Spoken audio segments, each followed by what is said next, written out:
जो मंदिर आज भी बन रहा है 1970 से इन लोगों ने कभी खोल नहीं दिया उस मंदिर को। 22 कुएं किसने बंद किए थे?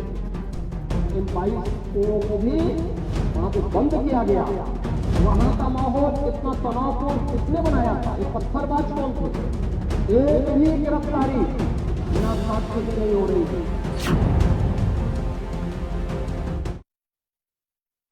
नमस्कार, आप देख रहे हैं आपका अपना चैनल हिंदी खबर। मैं हूं आपके साथ सुनील सिंह पौरुष, लेकर हाजिर हूं आपका खास कार्यक्रम जो कहूंगा सच कहूंगा। उत्तर प्रदेश के मुख्यमंत्री योगी आदित्यनाथ ने महाकुंभ और रामलला की प्राण प्रतिष्ठा के 1 वर्ष पूरा होने के दौरान संभल को लेकर अपनी चुप्पी तोड़ी। मुख्यमंत्री योगी ने कहा कि संभल में हरिहर मंदिर को तोड़कर मस्जिद बनाई गई। इसके सैकड़ों साक्ष्य मौजूद हैं। उन्हीं साक्ष्यों के आधार पर सर्वोच्च न्यायालय में केस लड़ा जा रहा है। वहां भगवान विष्णु का 10वां अवतार होने वाला है। योगी ने आगे कहा कि किसी भी विवादित ढांचे को मस्जिद कहना बंद होना चाहिए। ऐसे स्थान पर इबादत करना खुदा को कैसे मंजूर होगा?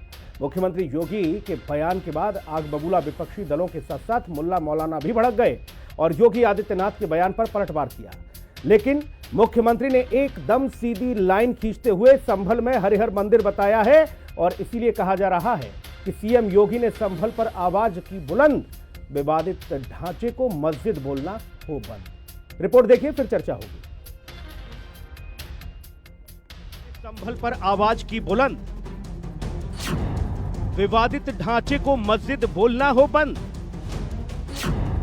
संभल का हरिहर मंदिर तोड़ा, मस्जिद बनाई। मुख्यमंत्री के बयान पर राजनीति गरमाई। देश में कई जगहों पर मंदिर और मस्जिद को लेकर विवाद छिड़ा है। संभल का शाही जामा मस्जिद मामला अभी तक सुर्खियों में है। इसी बीच उत्तर प्रदेश के मुख्यमंत्री योगी आदित्यनाथ ने मंदिर मस्जिद विवाद पर अपनी चुप्पी तोड़ी है। मुख्यमंत्री योगी आदित्यनाथ का कहना है कि किसी भी विवादित ढांचे को मस्जिद नहीं बोलना चाहिए। हम जिस दिन मस्जिद बोलना बंद कर देंगे उस दिन लोग जाना भी बंद कर देंगे। वैसे भी ये इस्लाम की सिद्धांतों के खिलाफ है। किसी की भी आस्था को ठेस पहुंचाकर वहां मस्जिद जैसा ढांचा खड़ा कर दिया हो, ऐसे संस्थान पर किसी प्रकार की होने वाली इबादत खुदा को मंजूर नहीं होती है। इस्लाम में उपासना के लिए ढांचे की जरूरत नहीं, जबकि ये सनातन धर्म में है। संभल विवाद पर बोलते हुए मुख्यमंत्री योगी आदित्यनाथ ने आगे कहा कि ऐसे दावे किए जा रहे हैं कि संभल जिले से ज्यादा जमीन वक्फ बोर्ड के पास है। यह दावा बेतुका है। पुराणों में संभल को भगवान विष्णु के 10वें अवतार कल्कि की जन्म स्थल बताया गया है। 5000 साल पहले इस धरती पर इस्लाम नहीं था, तो उस दौर में जामा मस्जिद का जिक्र कैसे हो सकता है? आईने अकबरी में लिखा है कि 1526 में श्री हरि विष्णु मंदिर को ध्वस्त करके जामा मस्जिद बनाई गई थी। इस गलती को स्वीकार करते हुए स्वेच्छा से जमीन वापस कर देनी चाहिए। यह देश मुस्लिम लीग की मानसिकता पर नहीं चलेगा। मुख्यमंत्री योगी के बयान पर विरोधी समाजवादी पार्टी आग बबूला है, तो बीजेपी ने विपक्ष को खरी खोटी सुनाई है।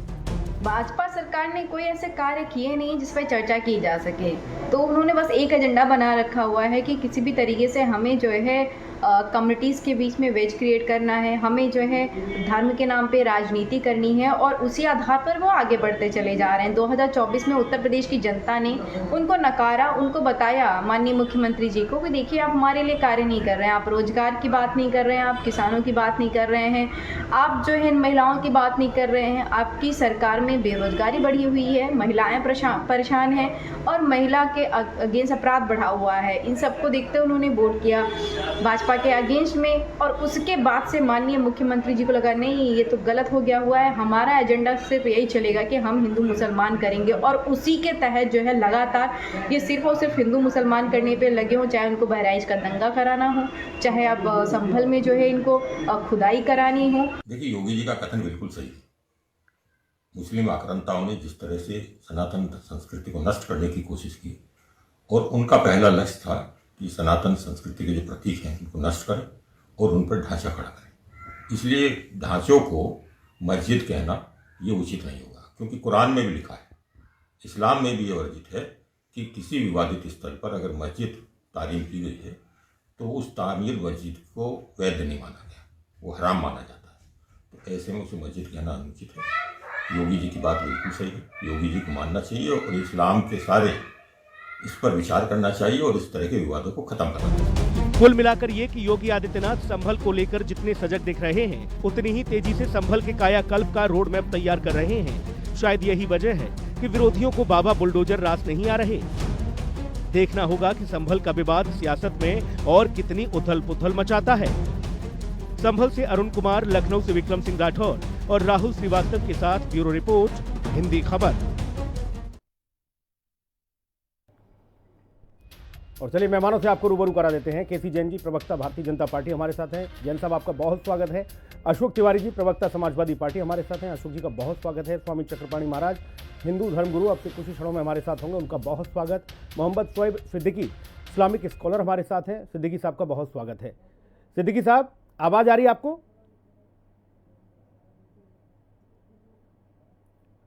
सिद्दीकी साहब सुन पा रहे हैं आप?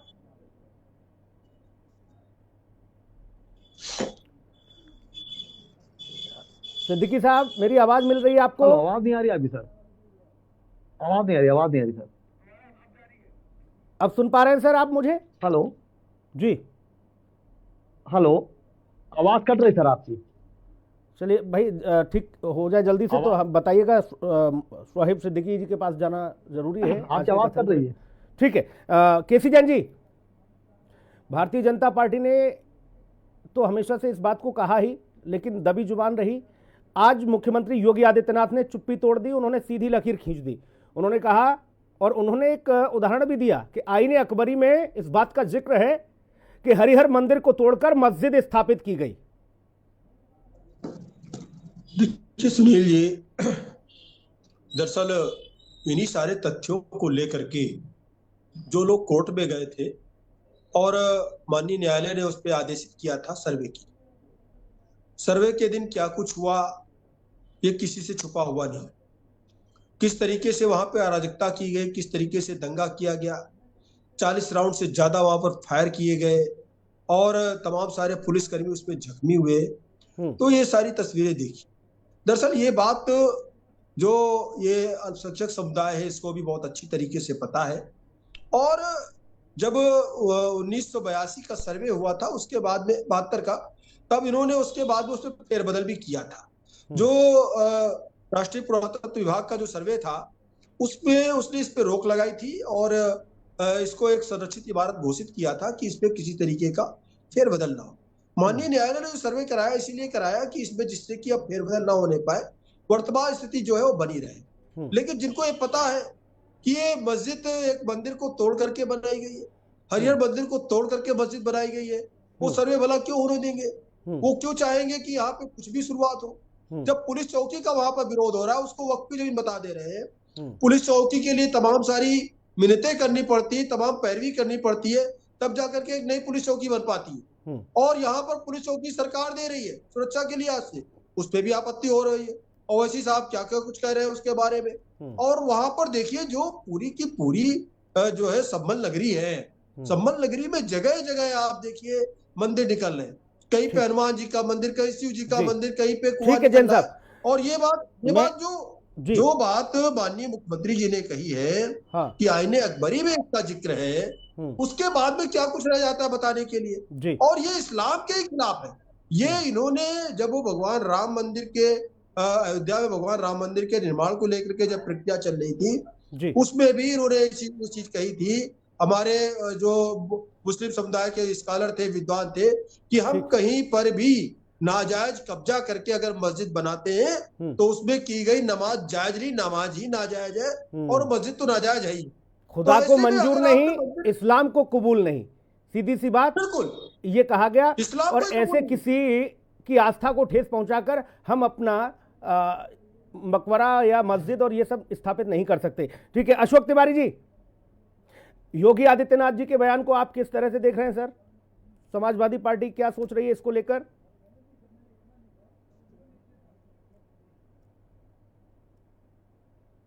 अशोक भैया, आवाज आ रही है आपको? भाई अशोक जी को भी आवाज नहीं पहुंच रही है। मोहम्मद शोएब सिद्दीकी, आप सुन पा रहे हैं मुझे? नहीं सर, आवाज नहीं आ रही सर, आपकी आवाज नहीं आ रही सर। अरे भाई मोहम्मद सिद्दीकी, आपको आवाज पहुंच रही मेरी?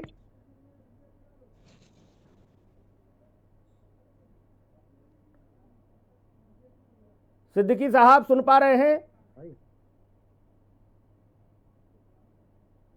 आवाज सर फंस रही है आपकी तरह। मुद्दा ही ऐसा है भैया, फंसेगी आज तो आवाज। आज मुद्दा ही ऐसा है, आज तो आप लोगों को सीधी लाइन दे दी योगी आदित्यनाथ ने, इसलिए आवाज फंसेगी। सपा के पास भी फंसेगी, आपके पास भी फंसेगी। भाई केसी जैन साहब, कभी कभी ऐसा होता है हम चीजों को सुनकर भी अनदेखा कर देते हैं, बोले टल जाए मामला तो ठीक है, पूछा तो जाएगा। आज भाई लकीर ऐसी खींची ना कि सीबी विवादित ढांचे को मस्जिद कहना बंद होना चाहिए। कैसे मस्जिद कहा जा सकता है? मंदिर मस्जिद का झगड़ा चल रहा है, एक तरफ उसे मस्जिद बोल रहे हैं, यह बंद होना चाहिए, योगी ने सीधा बोला। साथ ही यह कहा कि कैसे इस्लाम में यह कबूल हो जाएगा, भाई ये खुदा को मंजूर नहीं है, इसलिए आवाज फंस रही है आज। जैन साहब,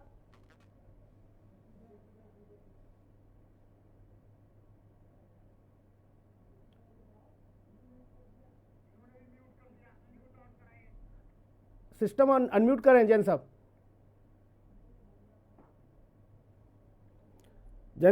जैन साहब आपका सिस्टम म्यूट हो गया शायद। जैन साहब आपका सिस्टम म्यूट है। कुल मिला के स्थिति यह है कि योगी आदित्यनाथ के बयान को लेकर अब पशुपेश वाली स्थिति है, असमंजस में पड़ गए हैं सब लोग। बयान तो तमाम सारे दे रहे हैं, लेकिन करें क्या?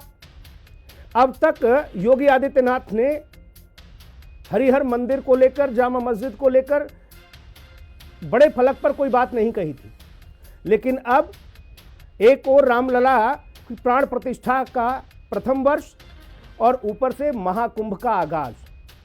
इस बीच योगी आदित्यनाथ ने संभल को लेकर सीधी सपाट लाइन खींची, न कोई लाग न लपेट। उन्होंने कहा हरिहर मंदिर को तोड़कर ये मस्जिद बनाई गई। अब उसके बाद की स्थिति क्या है और क्या होने वाली है? तमाम साधु संत महंत, 50 करोड़ भक्तजन आ रहे हैं, श्रद्धालु आ रहे हैं, तमाम अखाड़े देश नहीं दुनिया से सनातन को मानने वाले संगम में आस्था की डुबकी लगाएंगे। उस बीच योगी आदित्यनाथ के ये बयान, ये बोल वचन जाहिर तौर पर एक नई ऊर्जा की उत्पत्ति करेंगे और तमाम अखाड़े अभी से इस बात को कहते नजर आ रहे हैं कि हम ये वक्फ वाला कानून भी नहीं चलने देंगे, वक्फ बोर्ड वाला। अगर ये रहेगा तो फिर इसके बगल में हमारा भी आना चाहिए, सनातन का बोर्ड बनना चाहिए, सनातन बोर्ड बनना चाहिए, तब हम मंजूरी इसको देंगे, अन्यथा वक्फ बोर्ड को खारिज करो, ये भस्मासुर है, इसको भस्म होना चाहिए। एक बार फिर से रुक कर लेते हैं मेहमानों का। जैन साहब जी देखिए सुनील जी, माननीय मुख्यमंत्री जी ने आज कई चीजें स्पष्ट की। पहली बात तो ये कि इस्लाम में कहीं पे नहीं, जब उनके वहां बुत परस्ती है ही नहीं है, मूर्ति पूजा है ही नहीं है, उनके वहां जरूरी नहीं है कि कोई स्ट्रक्चर बना करके फिर उसके अंदर ही इबादत की जाए, वहीं पे ही नमाज पढ़ी जाए। तो सड़क पे भी नमाज पढ़ लेते, कहीं पर भी नमाज पढ़ लेते, चलती हुई ट्रेन के अंदर नमाज पढ़ लेते, बसों के अंदर नमाज पढ़ना शुरू कर देते, सड़कों पे जब कर सकते हैं तो स्ट्रक्चर की आवश्यकता क्या? पहली बात। दूसरी बात यह है कि आखिर मंदिर को तोड़ करके बनाने की क्या आवश्यकता है? तो फ्री जगह उस पर आप बनाइए। और यहाँ पर जो मुस्लिम आक्रांता थे उसके पहले यहाँ पर किसकी क्या जमीनें थी? हर जमीन को वक्फ की जमीन बता दे रहे। आप देखिए अभी कुंभ मेले में बता दिया कि कुंभ के आयोजन में भी कि वहां पे हमने बड़ा दिल दिखाया, हमने उस पर कभी दावा नहीं किया। अरे दावा तो अभी तक आज तक भी आपने कोई नहीं किया। अब वहां पर 54 एकड़ जमीन कहां से? वही मौलाना कह रहे हैं कि कुंभ में आने वाले श्रद्धालुओं पर फूल पत्ती बरसाइए, फूल बरसाइएगा, स्वागत करिएगा। तेवर बदल गए, उसका कारण है ना, उसका कारण है माननीय मुख्यमंत्री जी ने स्पष्ट कर दिया कि सब तरीके की व्यवस्थाएं वहां पर है, डेंटिंग पेंटिंग की भी व्यवस्था है वहां पर। जो लोग सोचेंगे वहां पर अराजकता पैदा करे, अस्थिरता पैदा करे, गुंडागर्दी करे, जिनकी आस्था है आए, स्नान करे, पूजा पाठ करे, और जिनको लगता है सनातन संस्कृति से कहीं ना कहीं वो बिछड़ गए हैं किन्हीं कारणों से, पहले उसी संस्कृति में थे, आज किन्हीं कारणों से जबरन दबाव में या उनके ऊपर अत्याचार हुए, वो कहीं और चले गए, आज वो वापस आ रहे हैं, उनका स्वागत है। लेकिन अगर ऐसा माना जाए कि आप लोग कह रहे हैं कि वहां महाकुंभ में हम लोगों ने ऐसी व्यवस्था कर दी है कि एक और नेत्र कुंभ भी लगा रहे हैं और दूसरा इलाज कुंभ भी कर देंगे। इलाज कुंभ भी है, अगर कोई किसी को इलाज कराना है तो वो भी आ सकता है वहां। ये भाव है शायद जैन साहब का कि भैया वहां सब व्यवस्था मिलेगी, आपको जो भी चाहिए, पैरासीटामोल से लेके सारी दवाई उपलब्ध है। ठीक है, स्वामी चक्रपाणी महाराज जी, बहुत स्वागत आपका। जी। महाराज जी, आपको आवाज आ रही मेरी?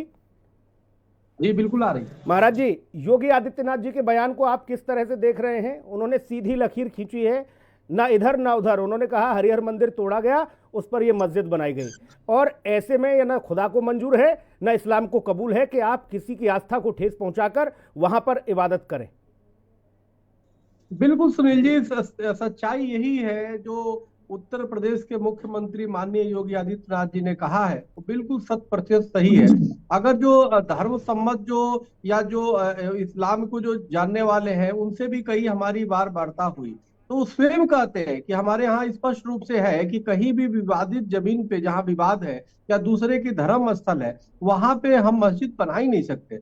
हम बार बार ये कहते हैं कि भाई जी, यह लड़ाई हिंदू मुस्लिम नहीं, जो विदेशी आक्रांता आए, जो लुटेरे थे, वो हमारे देश को लूटने के लिए आए। उनका उद्देश्य था कि सोने की चिड़िया को कैसे लूटा जाए। उन्होंने मंदिरों पे, चूंकि मंदिरें हमारे यहाँ सनातन सोने की बनी हुई थी, सोनों को लूटा, हीरो जवाहरातों को लूटा। अब फिर उनको हींग लगे ना फिटकिरी, उन्होंने सोचा रुको इस पे ऊपर गुम्बद बना देते हैं, रुको इसको मस्जिद का नाम दे देते हैं। अब ज्ञानवापी, बताइए, ज्ञानवापी नाम से वहां 6 हमारे कूप है, और ज्ञानवापी भी एक कूप है। अब वो ज्ञानवापी मस्जिद कर दिया। अरे ऐसे कैसे होता भाई?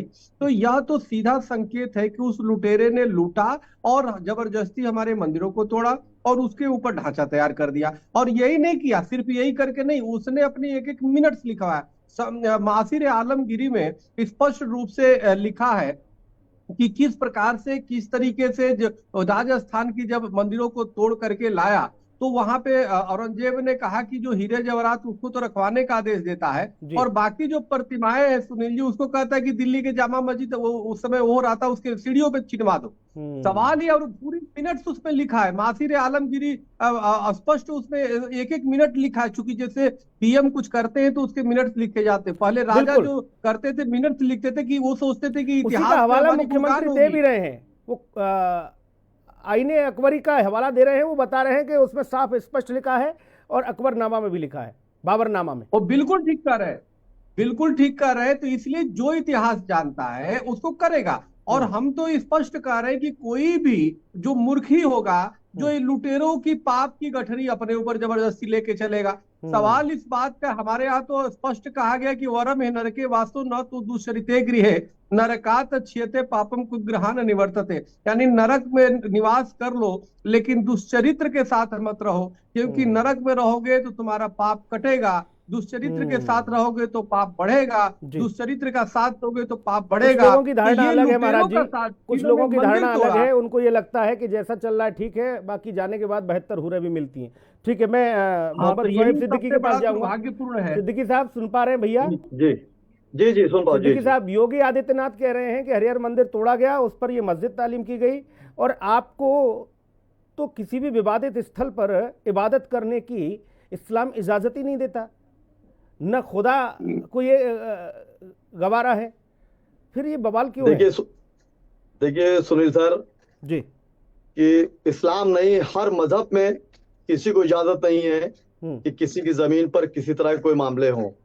आप देखिए, यहाँ के मुख्यमंत्री योगी आदित्यनाथ जी का इंटेंशन वो नहीं था जिस तरह डिबेट पर बातें हो रही हैं और लोग उस बात को दूसरे पे ले आ रहे हैं। अगर हमारे मुख्यमंत्री का इंटेंशन ऐसा होता तो उनकी कर्म भूमि गोरखपुर, जहां उन्होंने बहुत बड़ा चिड़ियाघर बनाया है और उसका नाम रखा शहीद अशफाक उल्लाह खां, चाहते तो वो अपना नाम दे सकते थे, किसी महान का नाम दे सकते थे। तो मैं इसमें मुख्यमंत्री, देखिए मैं जवाबी कवाली करने नहीं आया हूँ, पहले मैं सुन ले, फिर मैंने आपको सुनना था, आप सुन ली मेरी बात। आप लोग यही तो हम हमारे, देखिए हमारे मुख्यमंत्री जो हैं मोहम्मद साहब, वो योगी भी है। सुनिए, जिसको अशफाक हमीद के मादरे वतन से प्यार नहीं, उसको इस भारत में रहने का अधिकार नहीं, तो हम लोग भी बोलते हैं मुसलमान। अच्छा वो मंजूर है आपको?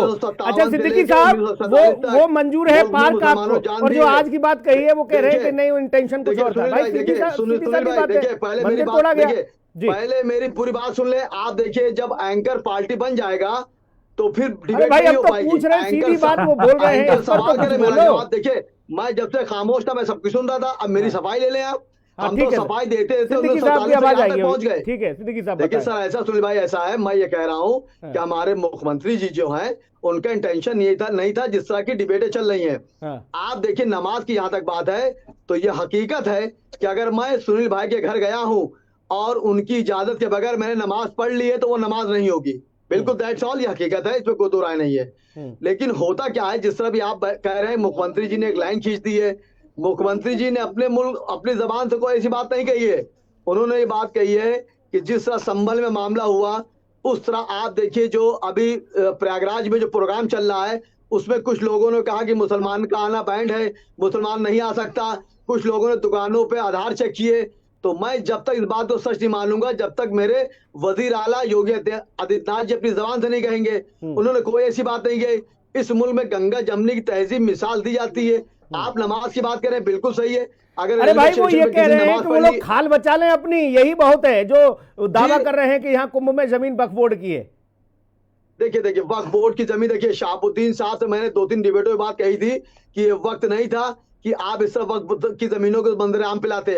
वक्फ की जमीन का जो मामला था इसके बाद आप लेके आते, और अभी कोई इस तरह के सबूत नहीं है। एक सस्ती शोहरत पाने की शहाबुद्दीन भाई ने भी एक मुस्लिम समुदाय को झोंकने के लिए उन्होंने ऐसी बात कर दी, और फिर 3 दिन के बाद जब उन पे एक्शन लिया गया महाराज जी, तो आज आपने सिद्दीकी साहब को सुना और सिद्दीकी साहब इतने प्रफुल्लित हैं योगी आदित्यनाथ जी से। वो कह रहे हैं कि बहुत अच्छा है, हमारे वजीर आजम ने ऐसी कोई बात नहीं कही है, वो जो कह रहे हैं बिल्कुल सत्य कह रहे हैं, उनके कथन उनके वचन सत्य। ठीक है भैया, ऐसा ही होना चाहिए, यही स्वभाव तो चाहिए उन्हें। वो यही तो कह रहे हैं कि स्वतः ही दे दो, क्यों बवाल करवा रहे हो भाई, यही तो कह रहे हैं वो है। खुदा भी मंजूर नहीं करेगा आपकी इस इबादत को अगर आप वहां इबादत करेंगे तो हरिहर मंदिर में। ठीक है भाई, अशोक तिवारी जी आपके पास आ रहा हूं, आवाज आ रही है आपको?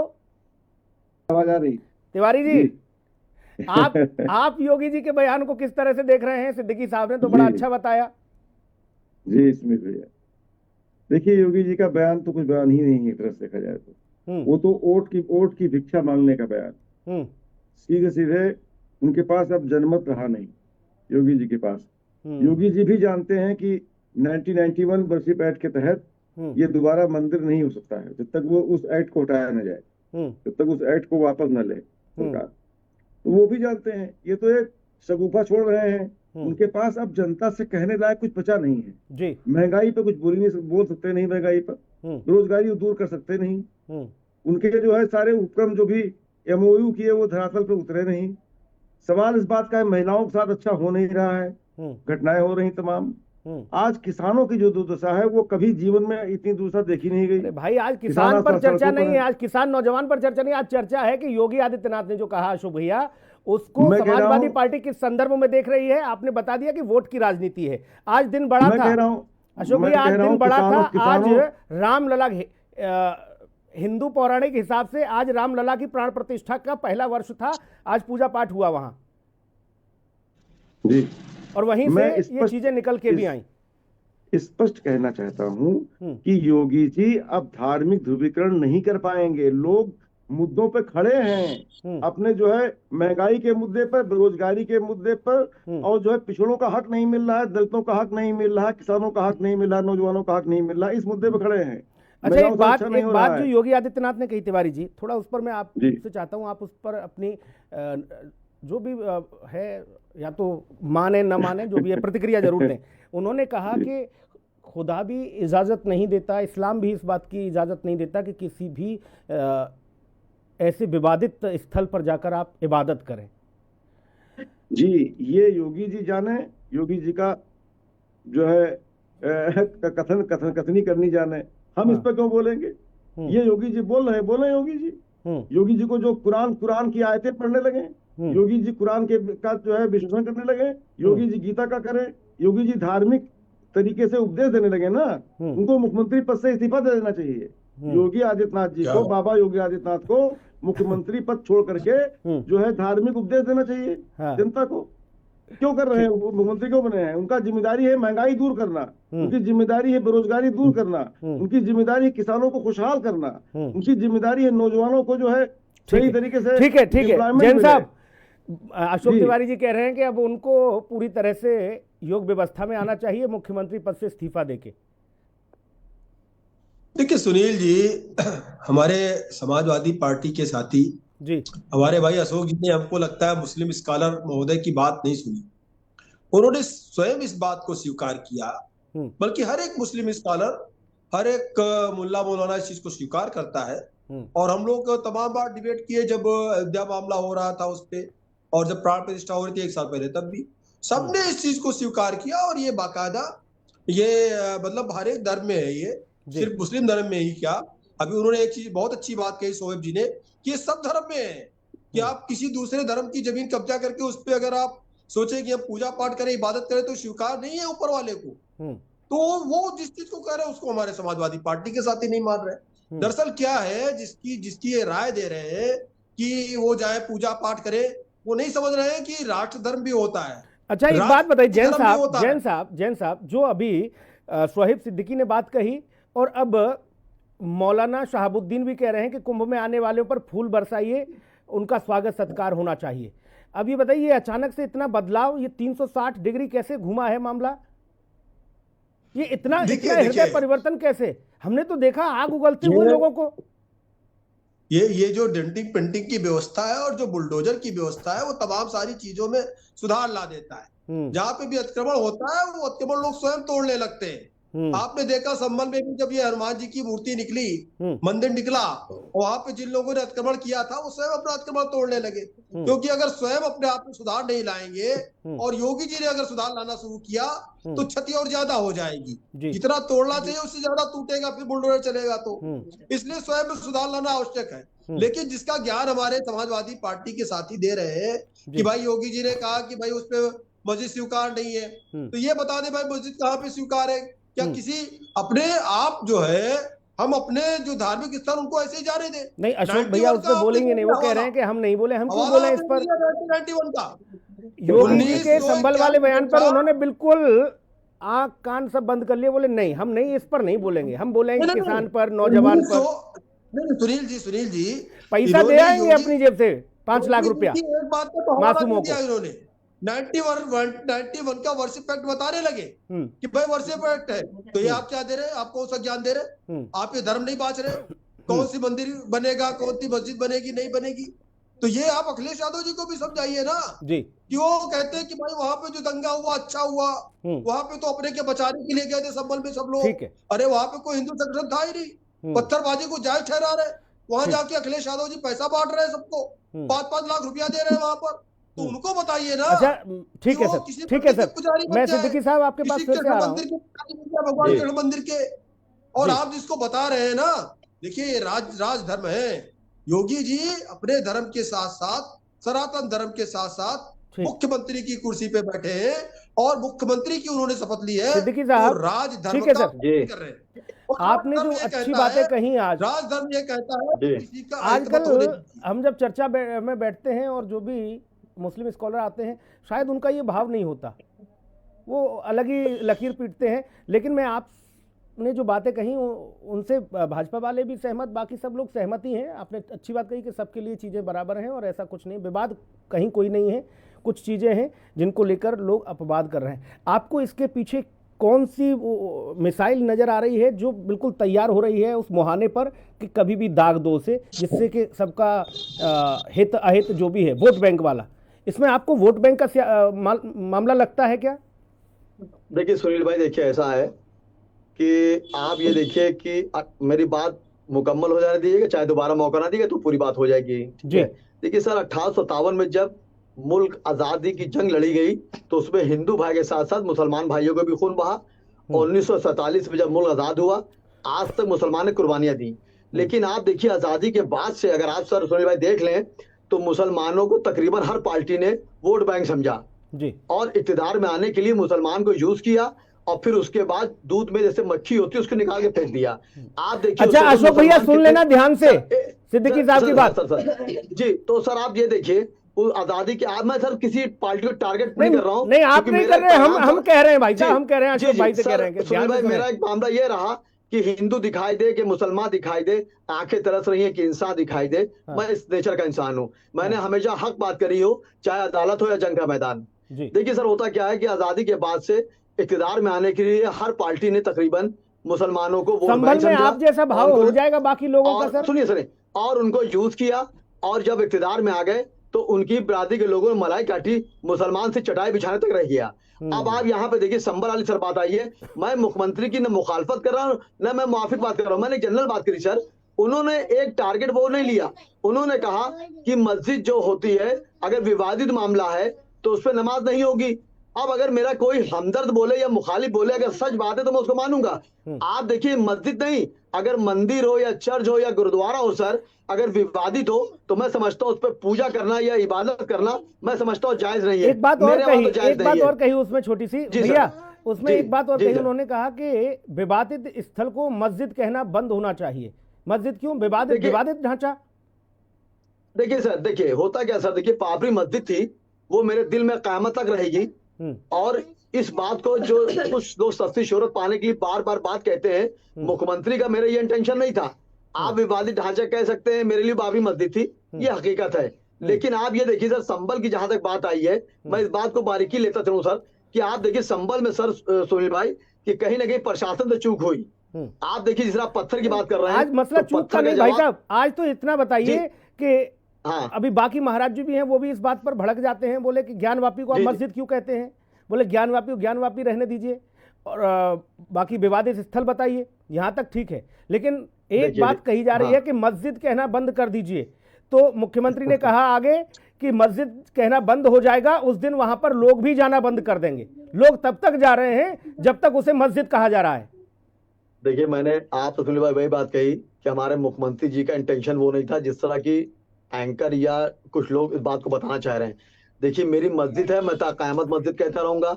आपका मंदिर है, आप ताक़यामत मंदिर कहते रहेंगे, जिसका चर्च है, इसमें कोई दो राय नहीं है। लेकिन यहाँ सस्ती शोहरत पाने के लिए कुछ लोग इस तरह की बातें मंदिराम पे लगाते हैं और मुख्यमंत्री को, प्रधानमंत्री को टारगेट पे लेते हैं। जैसे खौफ चल रहा है एक समुदाय को, सुनील भाई ये लगता है कि चाहे सेंट्रल की हुकूमत हो चाहे स्टेट की हुकूमत हो, एक समुदाय को एहसास होता है कि मेरे पीछे हुकूमत लगी है। अच्छा एक चीज और बता दीजिए भैया, आपने इतनी अच्छी बातें कही, आपको उत्तर प्रदेश में कोई भय, कोई खतरा, कोई डर है? बुलडोजर से डर, या ऐसा लगे कि नहीं मुझे सांस लेने में भी तकलीफ हो रही है उत्तर प्रदेश में, योगी राज में? देखिए सुनील भाई, मैंने तो हमेशा चैलेंज के साथ कहा कि उत्तर प्रदेश छोड़ दिए, अगर दुनिया में अगर मुसलमान कहीं महफूज है तो वो हिंदुस्तान महफूज है, ये हकीकत है। और मैं महफूज हूँ, ऐसी कोई इसमें बात नहीं है। ठीक। और आप देखिए दूसरे मुल्क जाइए, एक सर एक मिनट के लिए सर, दूसरे मुल्क जाइए आप बांग्लादेश का हाल देख लिए। अगर मेरे हिंदू भाई परेशान है तो मुसलमान भाई परेशान है। बाकी तो इस्लामिक कंट्री जितनी भी है ना, इस्लामिक देश जहां सिर्फ इस्लाम को ही मानने जानने वाले हैं, वहां पर देखो क्या स्थिति है। अशोक जी, मैंने सर वही बात आपसे कही है, ठीक है, कि मुसलमान हिंदुस्तान में अपनी बात रख सकता है, कह सकता है, लेकिन चंद लोग जो होते हैं। अच्छी बात कही आज आपने, ठीक है। अशोक भैया, वो वोट की राजनीति करें, वो चोट की राजनीति करें, खोट की राजनीति करें, अब राजनीतिक दल है, मुख्यमंत्री है, भाजपा है, तो राजनीति तो करेगी।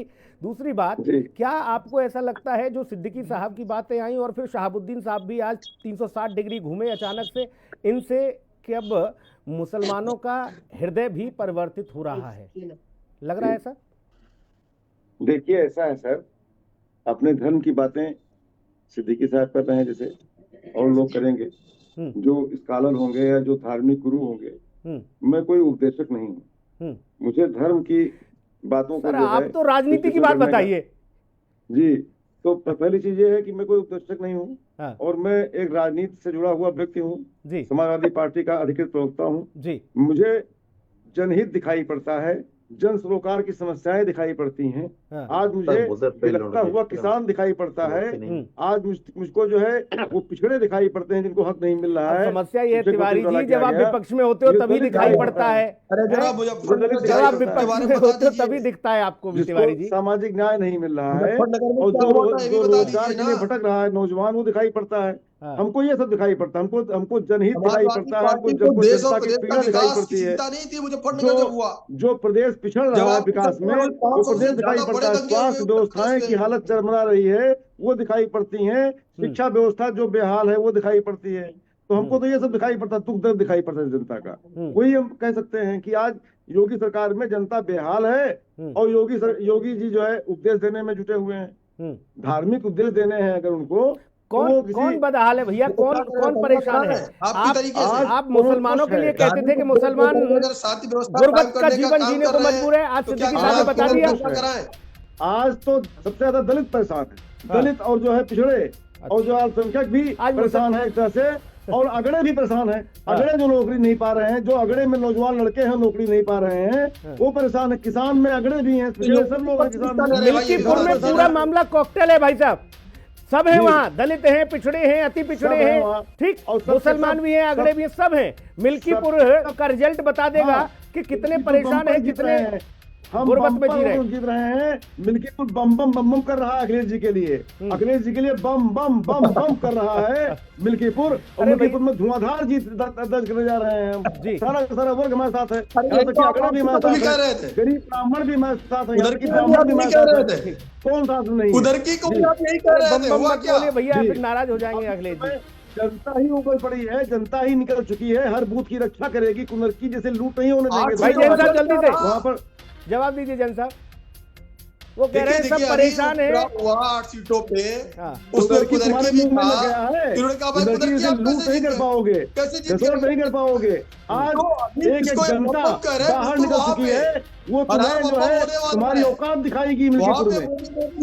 होने वाला है, जय श्री राम होने वाला है वहाँ पर मिल्कीपुर में तुम्हारी औकात जनता दिखाएगी। और एक सेकंड जनता भगवान श्री राम की पूजा करती है। अशोक जी मान लीजिए, एक सेकंड भाई साहब, अशोक जी मिल्कीपुर है, मिल्कीपुर अयोध्या का है, अयोध्या में हमने धुआंधार जीत दर्ज की है, ठीक है, और राम हमारे भाई साहब। अशोक भैया आपकी बात 99% मान ली कि आप बम बम कर रहे हो वहाँ, ठीक, मान लो 1% कुछ मामला गड़बड़ हो गया, फिर वो किसकी औकात होगी? वो किसकी औकात होगी? कम से कम शब्दों का तो चयन करो। अब आपके सामने अगर मान लीजिए ये परिणाम कुछ उलट आया, फिर आप क्या कहोगे कि हमारी औकात दिखा दी? तब ये कहने के लायक नहीं बचोगे। फिर आप जेब में दूसरी चिट्ठी लेके आओगे और आप कहोगे कि प्रशासन ने पूरा चुनाव मैनिपुलेट कर दिया, बदल दिया, प्रशासन ने ईवीएम हैक कर ली, ये कर लिया, वो कर लिया। इसलिए जनता के बीच में रहेंगे तो ठीक है, बाकी तो सब बम बम हो ही रही है, आप कह ही रहे हो। बहुत धन्यवाद चर्चा में जुड़ने के लिए आप सभी मेहमानों को, बहुत शुक्रिया, खास करके मित्र, नमस्कार।